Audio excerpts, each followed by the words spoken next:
Namaste and welcome to a new episode of the Bharat Varta podcast. I am Ashish Chandorkar, your host for the day. Today we speak to Sri Avinash Dharmadhikari, who's a retired IS officer who had a very distinguished career as a bureaucrat. But he left that job and he took up an even bigger responsibility, which was to guide the young civil services aspirants through his Chanakya Mandal Parivar. He's not just a familiar name for those who are pursuing UPSC, but he has a huge fan following for those working towards civil services. I think he's a household name in Pune and most parts of Maharashtra, and it's an honor to host him today on Bharat Varta. Sir, thank you for your time. Thank you, Ashish. Honor is mine too. It is pleasure also, and all my best wishes for you and Bharat Varta. Thank you, sir. So today we will talk to Sri Dharmadhikari about the background that he comes from, which is the structure of our Indian civil services, what the criticism which it faces, the improvements which are possible, and how the civil services has evolved over the years. Because as we all know, the structure has been there since the British times, and how has India adopted the services for its in the post-independence times. So those are the topics which we will cover.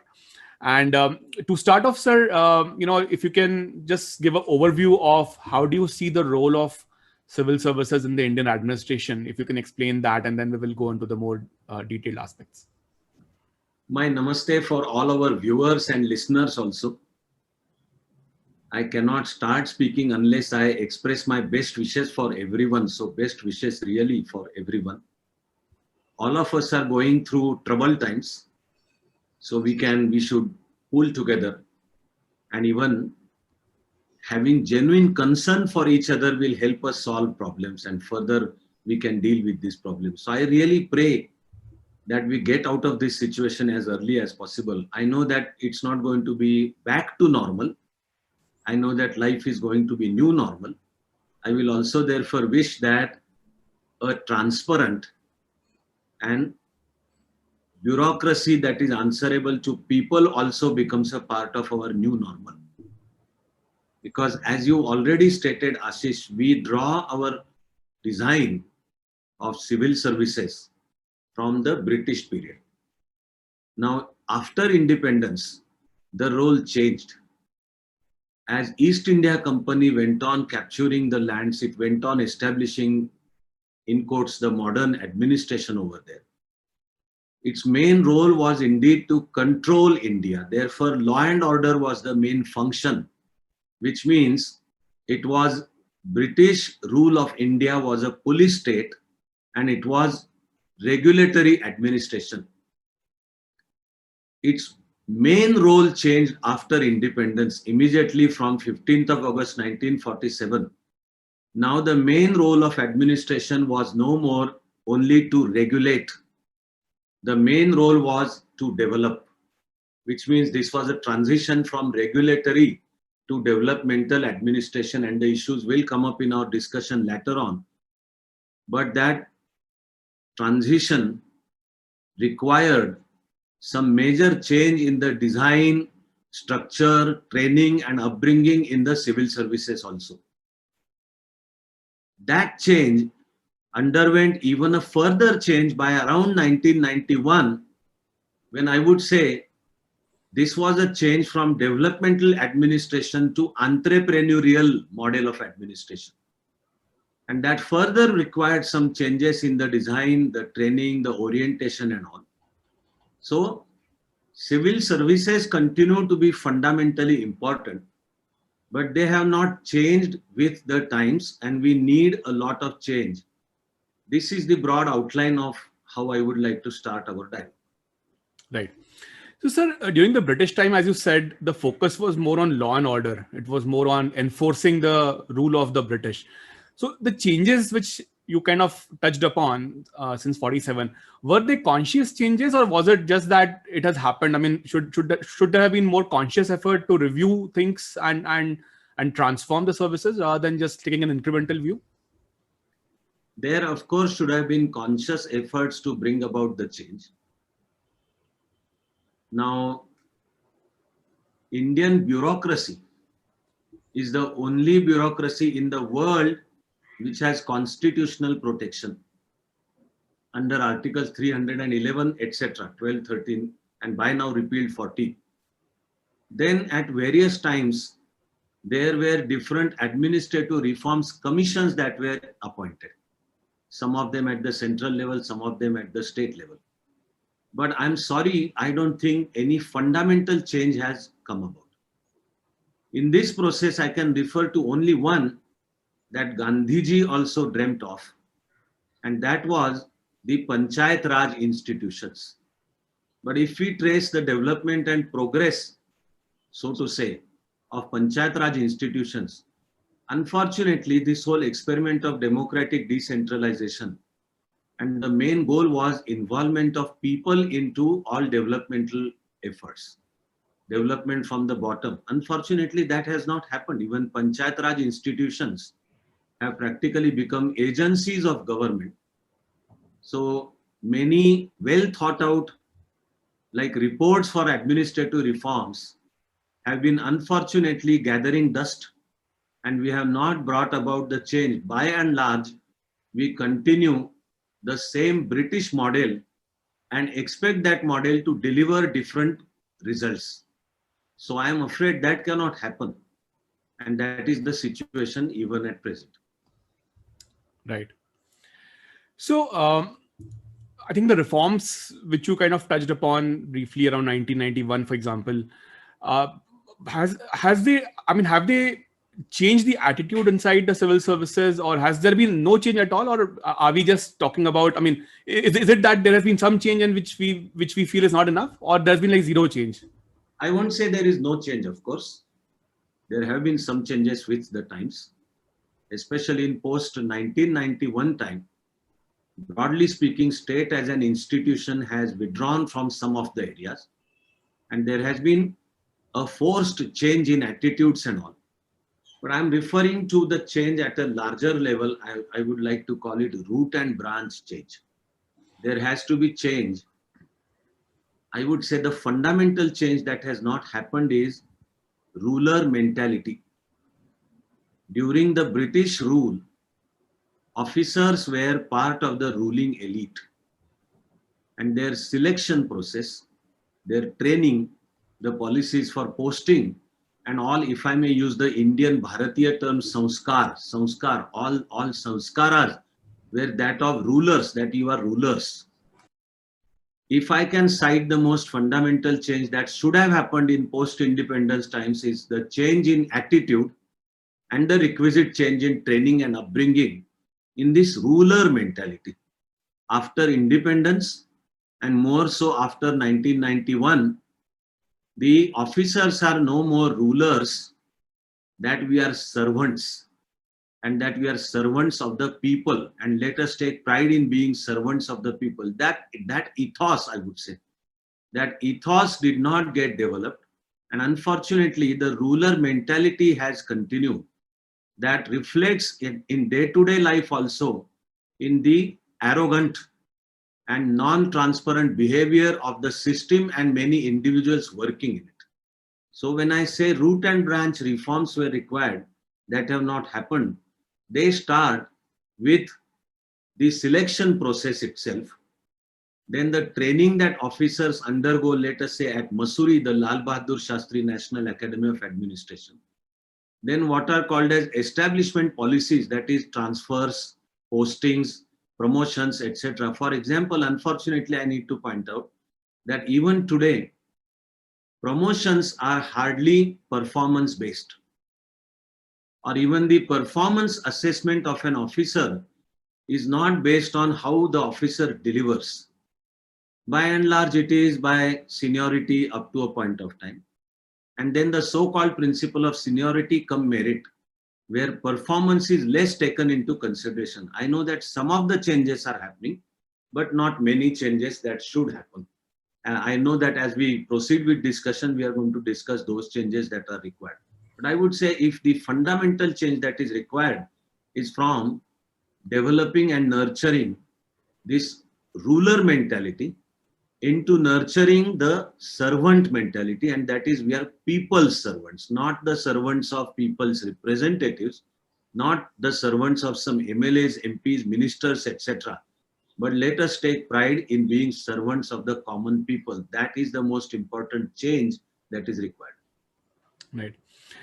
So, sir, like what can initiate this change? Is it something legislative in nature? Is it something which should come from the services itself? What will trigger this fundamental transformation? I will say it will have to be at two levels. One is the overall policy making for civil services. So like I said, right now, the selection process, the UPSC exam system needs a lot of change. It is like one of the toughest exams in the country, but largely, except for the last interview, which goes on for about 30 minutes and has 275 marks out of 2075 marks in all. Except for that, the exam is largely bookish, and that needs a change.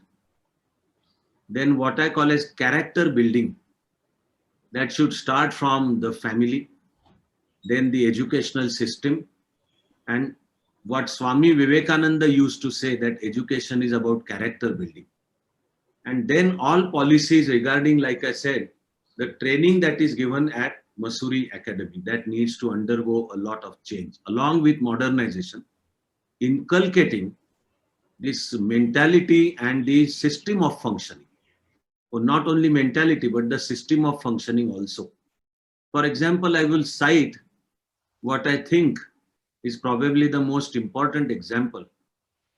Under our constitution, the bureaucracy is still not answerable to people. Bureaucracy is answerable to people's representatives. So the constitutional principle of bureaucracy's answerability is indirect answerability. Unfortunately, and with all due respect and without meaning any disrespect for anyone at personal level, this constitutional arrangement makes it possible for the bureaucrats and people's representatives to come together to exploit people, make the system non-transparent, opaque.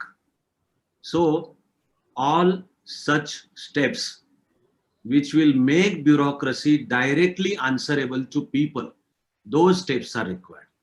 For example, right to information goes a couple of steps ahead in that direction, making bureaucracy directly answerable to people.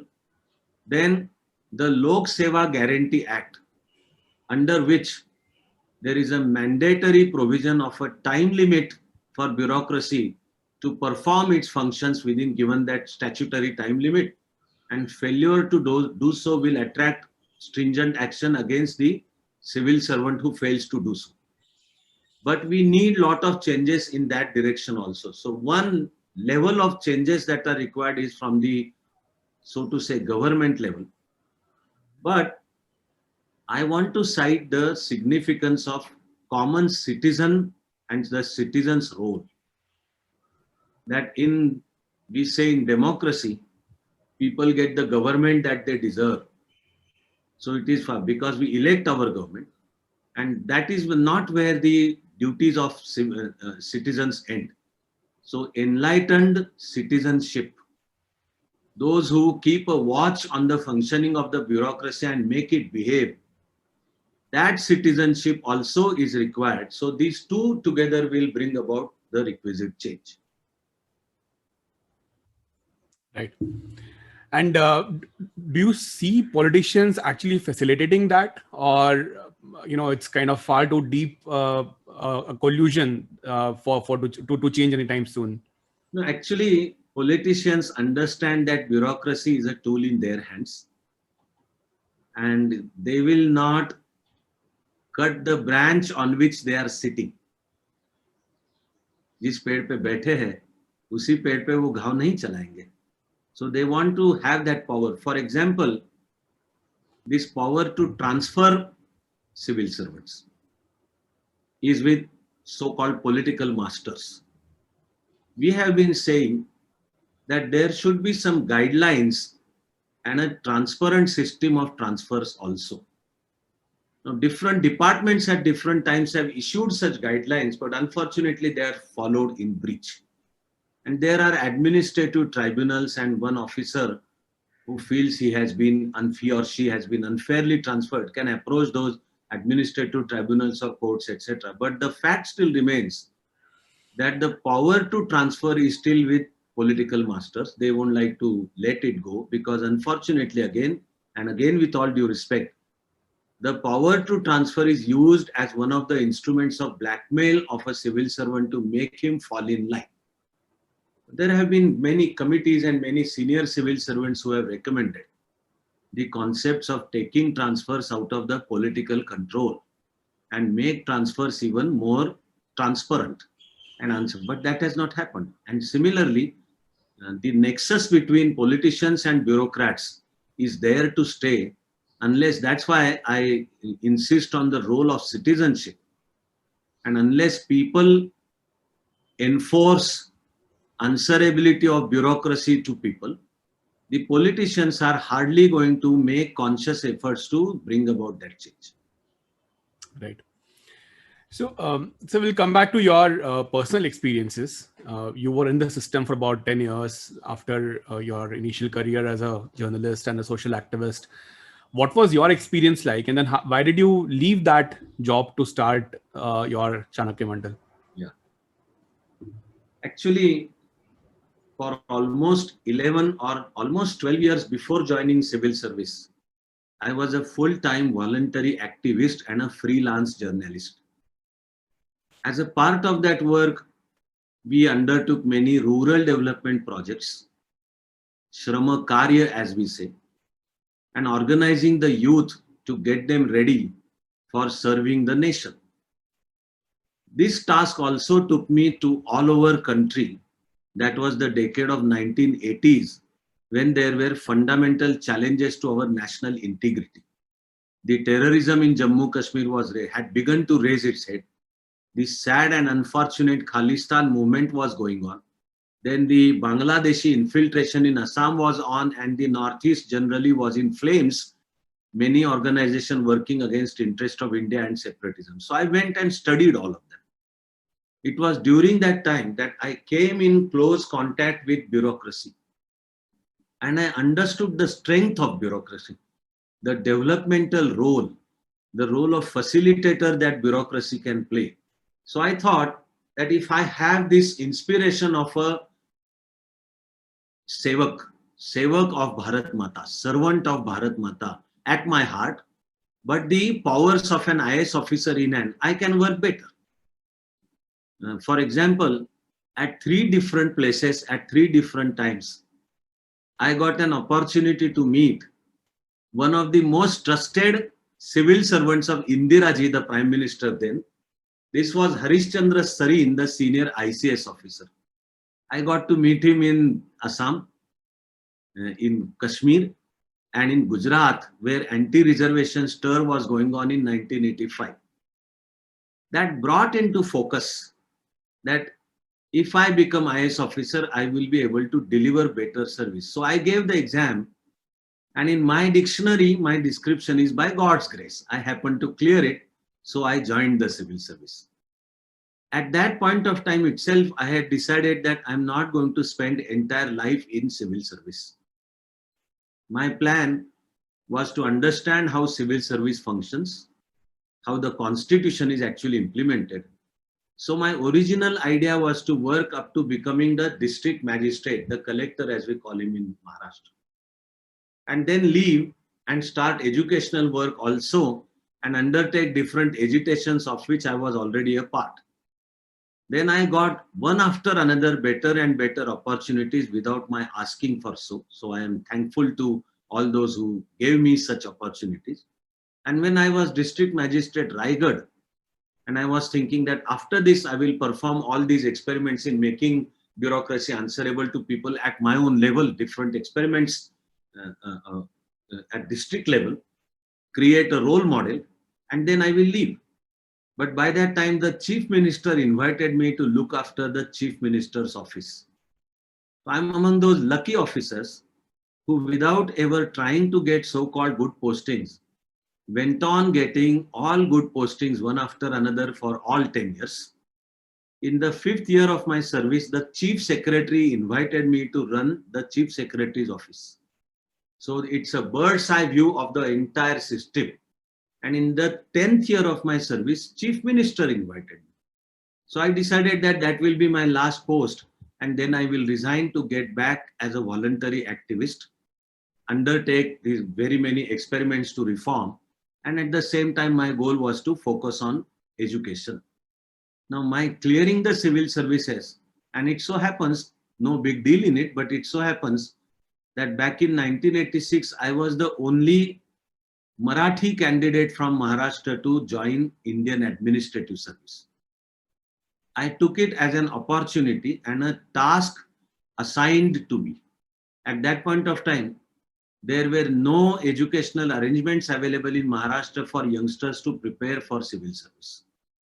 So during 10 years of my service, I studied all these issues, all the issue of how to prepare for civil service. How do we need institutional arrangement for that? And therefore, and during those 10 years also, I used to conduct regular workshops like throughout Maharashtra and sometimes in Delhi also. So after a stint of 10 years, and after I completed my tenure with the chief minister, I decided to resign and get back into my voluntary activist mode plus focus on education in form of Chanakya Mandal. So before we get into the whole preparation aspect, I just wanted to ask you another question on your personal experience, which was in Punjab. You spent, I think, couple of years maybe in Punjab during the peak of insurgency, right? When you were on the ground there. What was that experience like, and what was the reason why you took time out to be in Punjab? Yeah, that reason is pretty simple. As Karyakartas of Bharat Mata, as we say, India's national unity is our article of faith. And we need to go on strengthening that national unity. Therefore, it troubled us, many of us, at even personal level, wherever there were challenges to national integrity. And when we study history of India in general and history of freedom struggle in particular, we so proudly talk about the role played by Maharashtra and equally the role played by Punjab. So history of Sikh and is a whole story of dedication to India, struggle and fight for India. Like Sikhs are the sword arm of India, and Sikhs also take pride in that. It was that Punjab that began to burn with this feeling among some misled people that Sikhs are not Indians and they need a separate nation, and that nation is to be called Khalistan. It had an international connotation also. Unfortunately, of course, Pakistan was backing it, and during the Cold War context, of course, the United States of America and other like pro-NATO countries were backing Khalistan demand. So it hurt our heart. And as Karyakartas, we thought we should do something little to maintain that national integrity. So I must put it on record that actually more than me, Mrs. Dharmadhikari worked much, much more than me. So she, along with other Karyakartas, stayed in Punjab for over 2 years, right in the midst of worst phase of Bhindranwala period, the Jarnail Singh Bhindranwala period, and all Babbar Khalsa, etc. And when assassinations were happening and people were being killed in broad daylight. So our method of functioning was, of course, peaceful, the Satyagraha method. So we learned Punjabi language, we learned Gurumukhi script, we studied Guru Granth Sahib and developed talk based on that. And the simple message was that India is one nation and no element of India, no part of India should talk of separation. During that phase, we undertook a walk on foot, Padayatra, twice in 1983 and 1984, just before the sad Blue Star operation. Now, people welcomed us over there, all loving and hospitable. We received excellent hospitality over there. But in Suvarna Mandir, There was a time when we were threatened with even violent action that did not happen. But we were sure that Punjab is as much part of India as is Maharashtra. And Sikhs also are thoroughly Indians, as are all Marathi people. So Punjab will never separate from India. But today when I share these experiences with you, I must also therefore share that I am once again slightly worried, because there is a doubt whether the Khalistan movement is raising its head again in Punjab. So time for us to be alert again. Right, absolutely. I think it's been talked about in the last few months, and let's hope that things. I mean, the farmer agitation doesn't kind of morph into a separatist movement over the next few months. Okay, so coming back to the whole UPSC preparation process, you mentioned that the exam is also outdated in the sense that there's not much practical aspect. There's a lot of learning and theoretical aspect to the exam.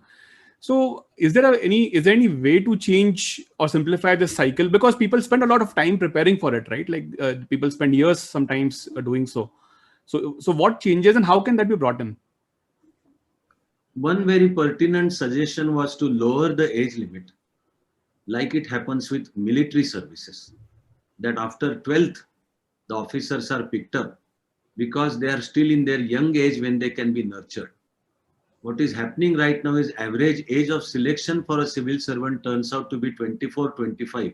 By that time, his or her personality mold is already formed, the value system is already formed, and hardly any change in the character, like I said, building the character can be brought about in Lal Bahadur Shastri National Academy. So they continue with the sanskar that they already have.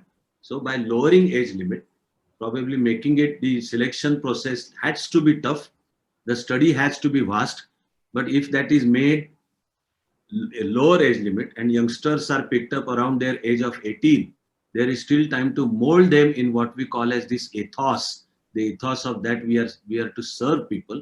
That can happen. So one suggestion is this one. The other one is, of course, the educational system, including how civil servants get educated, therefore pick them at young. That educational system also needs a lot of change on the lines, I would say, suggested by Vivekananda, that the education means molding of character building. So my being honest, my being transparent, okay, my not misusing my position for personal benefits can happen in two ways. There has to be system change, and as a part of that system, there should not be discriminatory powers for me to do hanky-panky with the system. That is one aspect, the system design and changes in the system. But at the same time, character formation will be equally important. People with good character working in a backward and rickety system cannot perform. It's like however good a driver is, but if the driver is driving a car in 1940s, there is no way the driver can deliver. So what we need are changes on both lines simultaneously, system design change and character building. So present system of examinations does not really deal with character, neither the test of character. Now, a couple of years ago, in the main exam, the paper called GS4 was introduced. GS4 is ethics, integrity, and aptitude. And that makes now the youngsters at least study the subject, at least mention the words like probity, transparency, accountability to people, etc., and study the cases and write those case studies. So that was one right step in the right direction. They need to continue. I will actually share one example with you, which says it all. At village level, there are these 712 extracts, Saat Baracha Uttara, as we say in Marathi. Now, all the record of rights is kept with government, that is Talati at village level. It is the farmer who tills the farm, but the farmer does not possess the record of rights of his own land.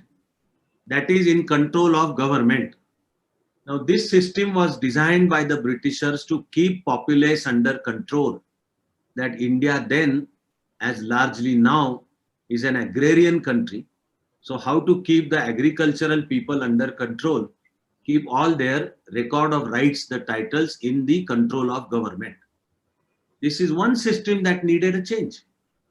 A good talati in a transparent way will maintain proper record, but it will still remain with government. So we need talati who has clean character, who is dedicated to people, who performs his duties in a conscientious way. But he alone cannot solve the problem of this government control over record of rights and title. With all modernization, computerization, all, actually it is the farmer who should possess that control. That is where the system change comes into picture.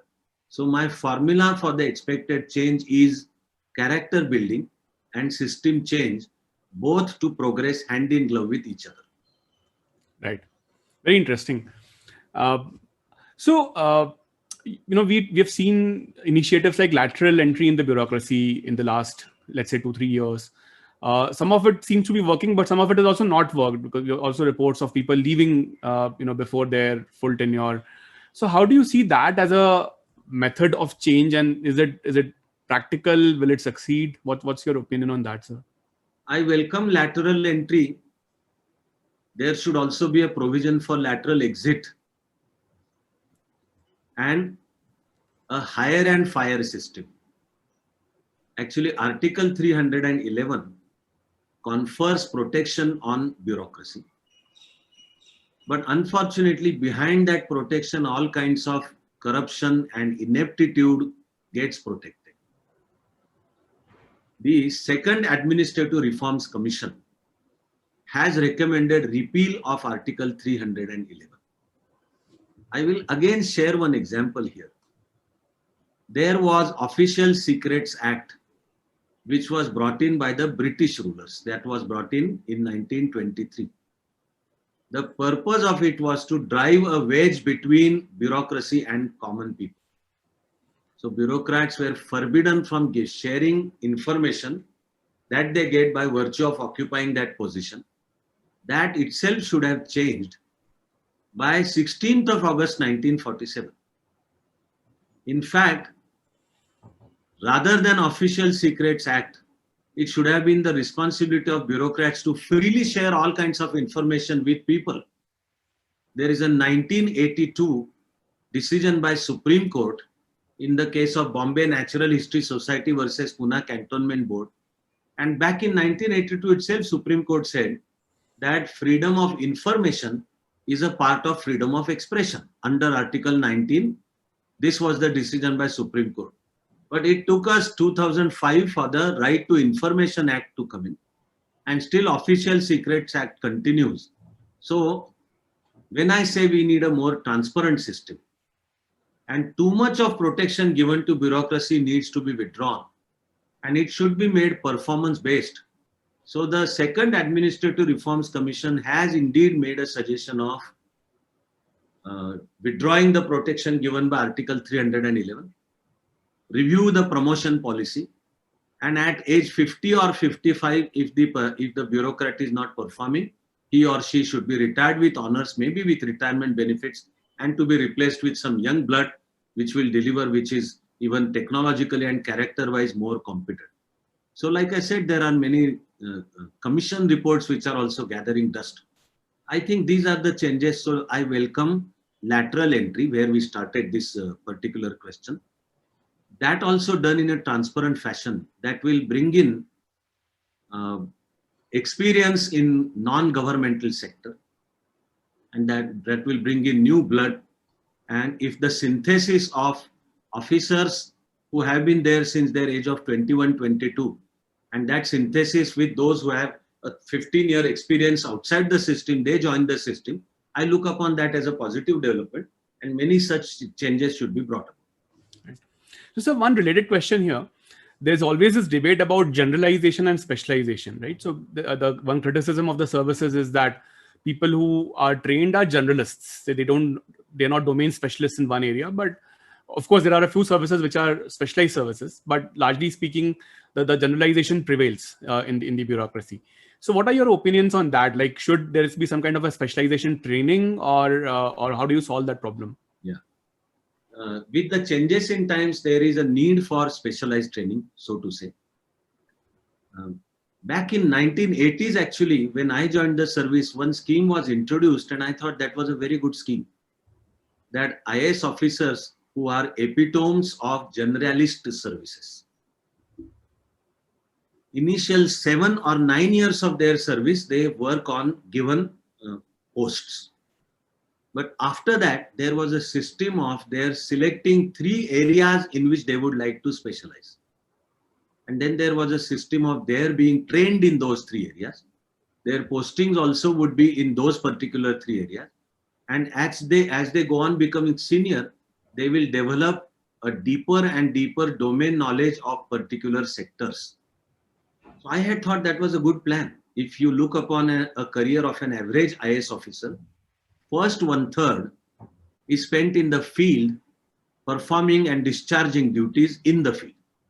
The middle 1/3 is largely in advisory capacity, but the last 1/3 is in the policy making. So by the time generalist officer becomes a policy maker, he or she should have specialized domain knowledge, and therefore should have spent many years in that particular. So we do need a policy that develops specialized knowledge in generalist officers also. But the comment with which I would like to conclude this particular part may have my own, I'm ready to accept that it may have to do with my own, so to say, the bias as IAS officer, that running an administration itself is a specialist task. Management skills that are required. Like IAS officers have been posted in places where they had nothing to do with that particular area. They have been posted as vice chancellors of universities. What do they know about education? But running of a university is an administrative task which a generalist officer can handle. Then they have been posted as managing directors of public sector undertakings, and they have turned around. There are many IAS officers who have turned around those public sector undertakings. IAS officers have been posted in Film Institute also, and they have brought about a turnaround.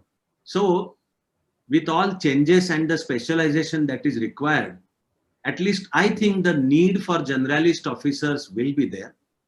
But we need to combine it very properly by inserting the specialization training in generalist officers. Right. Very interesting. I think bulk of the debate that we hear in media or social media is quite binary. So this is a fascinating perspective where you talk about combining the two aspects, not essentially choosing one over the other. So sir, this actually reminds me of another question. You talked about the generalized, the importance of generalization. In the pandemic times, in the last, let's say, 1.5 years, we have seen examples where some people have done a great job of managing their districts or their villages, or I mean, not villages, but districts basically, and states. But in other cases, we have seen a lot of high-handedness about how people have, enforced rules and regulations. So the system is the same, right? But there's a lot of difference of experience in between city A and city B, or state A and state B. So what explains that? Is it just that the personal commitment was different, or is there anything more to that? I think it is combination of personal and policies. It is like a good driver driving the same car. A good driver extracts better performance from the same car. The car is same, so the system is same. But the one who knows how to drive that system, and the one who just sticks to that post. So the quality of the officer does come into picture. Like I have always said, when running of an administration, like you have a municipal commissioner who is sitting there, and that municipal corporation has had many municipal commissioners, but finally people remember just 2 or 3 of them. Correct. Just 2 or, because they have delivered. They were on the same post, but their personal character and competence, their sensitivity towards people, and how to make the system behave. As we know, and with all due respect to all election commissioners who have been there, but we all remember Mr. Seshan.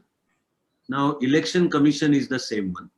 Article 324, which empowers and talks about powers and duties of Election Commission, is the same one.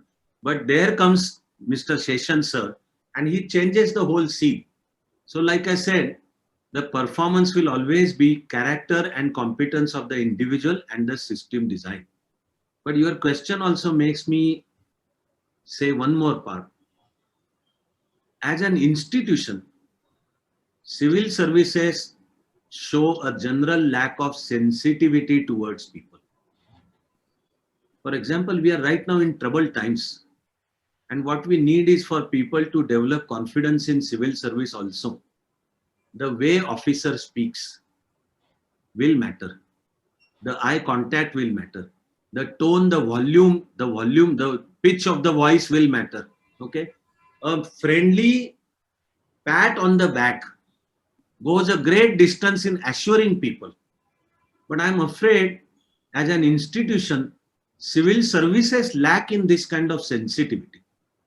And that again, I'm afraid comes out of ego. The system still nurtures ego. And there are ego inflated, egos, all paraphernalia around civil servants inflates the egos. So we need this sanskar in the system of what I call as idam na mama. That this chair that I occupy and the big bungalow in which I sit and the car that has been given is all not mine, idam na mama. The powers that are there. But unfortunately, power goes straight to the head. Actually, even a police constable feels himself or herself as powerful. So think of IPS officers and IAS officers at senior level.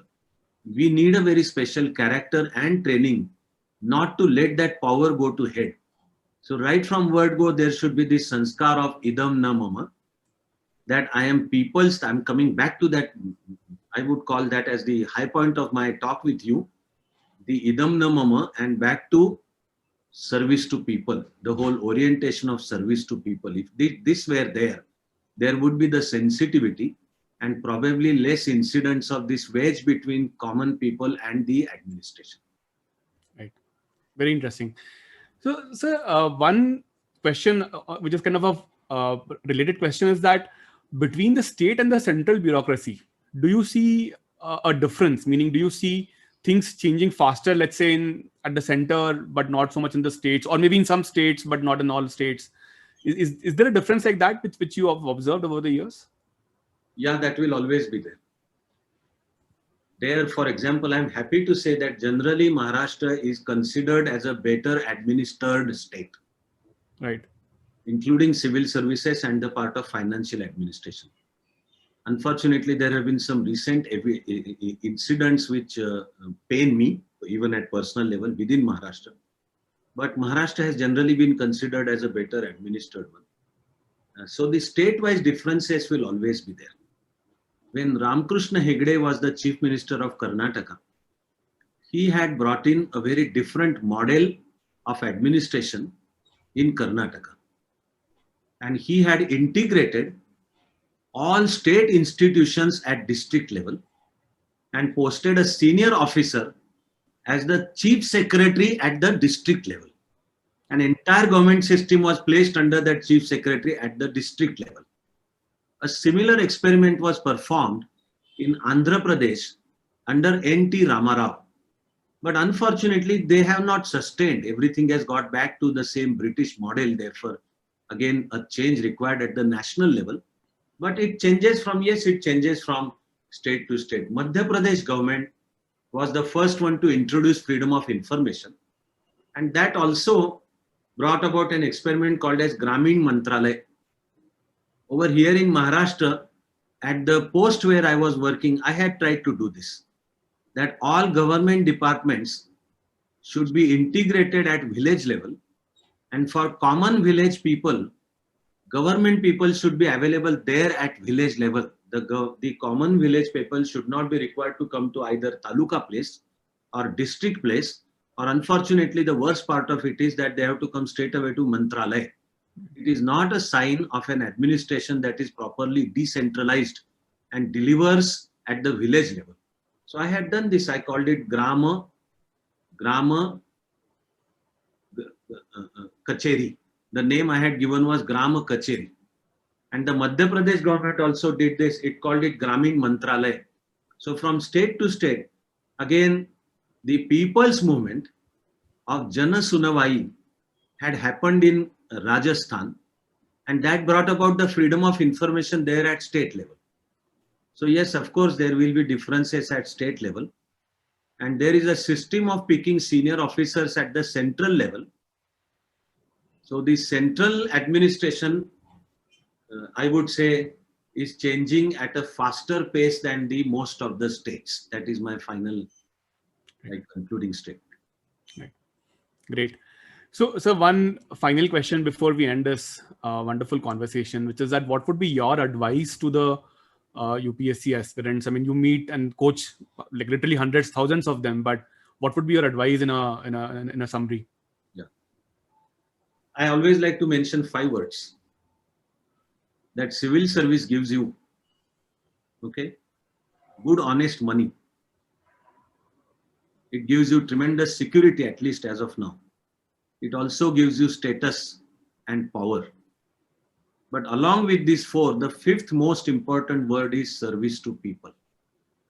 That civil service is service to people. If you study hard, give the exam, spend many important years of your life in preparing for civil services, and when millions prepare, 1,000 per year are able to join Government of India, and another 3, 4, 500 at the state level.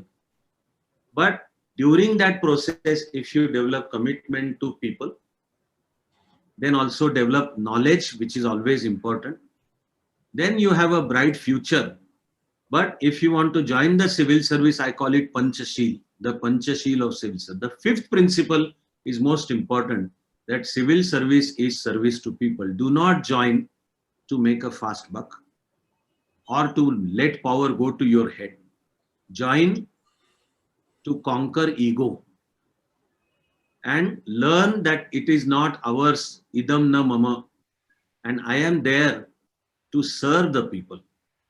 There was a poem I wrote for myself back in June 1986, when now I understood that I'm turning from Karyakarta to Adhikari. That night I understood that I'm not changing from Karyakarta to Adhikari. I am changing from Karyakarta to Karyakarta Adhikari. That I continue to be an activist. And now I'm going to serve the country by staying in position of power. How to be good Karyakarta Adhikari? By fulfilling just 2 conditions. And they are clean and efficient. Clean and efficient. That night I wrote for myself, I hope most of us understand Marathi, but 2 lines of the poem I wrote for myself were, Jari ek ashru pusayasa ala, tari janma kahicha kamasa ala.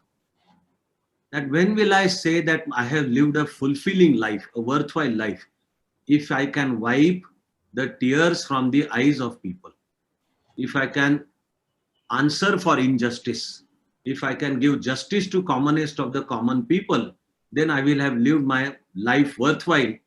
That would be my simplest of the message for all those who are preparing for civil service exams. Right. So this has been a wonderful conversation, a lot of insights, and sometimes people outside, people like us who are not really connected to the services, but we observe things. So we have our own, let's say, biases or notions, right? But I think some of the ideas which you gave are really thought-provoking, and I really hope that it will help our viewers and listeners to go back and evaluate their opinion of how to judge civil services, and also contribute in their own ways, in the ways that they can as citizens to improving the general administration in the country. So thank you so much for your time. Appreciate it. Thank you so much. Thank you for tuning in to this episode of the Bharat Varta podcast. If you want to see more content like this, then don't forget to subscribe to our channel. We started Bharat Varta to facilitate long-form discussions on politics, policy, and culture. We don't necessarily endorse anything that was said in this episode. If you wish to offer us feedback, do reach out to us on social media. We are at Bharat Varta on Facebook, Twitter, and Instagram. You could also get in touch with us on our website, www.bharatvarta.in. The links are in the description below. Until next time, stay safe, take care, and Jai Hind.